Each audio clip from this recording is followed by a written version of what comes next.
said it would, and now it's pulling the trigger. Meta, parent company to Facebook and Instagram, has begun blocking news content to Canadians, a process it says will take weeks. They don't want to be regulated. They don't want to be forced to pay for news.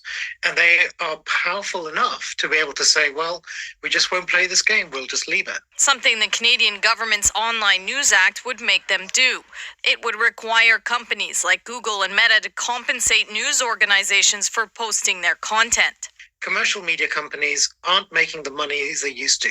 This is an attempt to say, well, the platforms are making huge amounts of money from digital advertising. They dominate digital advertising. Let's redistribute that wealth. Let's say you follow CBC News on Instagram. Right now, you'd be able to pick from any of their posts. But in the coming weeks, you might instead see something like this.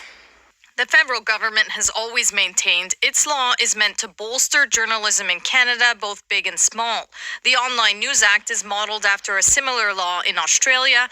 There, news was banned by Meta briefly until the government and tech companies struck a deal. Critics say Meta likely doesn't think that's possible in Canada. They, if anything, are more likely to stand firm on this than what we saw in Australia, where there was an opening to negotiate with the government. Here, there really isn't much to negotiate with the government. The law's already passed, and the government keeps doubling down. And the battle continues. In a statement, Meta Canada's head of public policy says the Online News Act is based on the incorrect premise that Meta benefits unfairly from news content shared on our platforms. Heritage Minister Pascal Saint-Onge fired back, saying this is irresponsible, continuing with, if the government can't stand up for Canadians against tech giants, who will?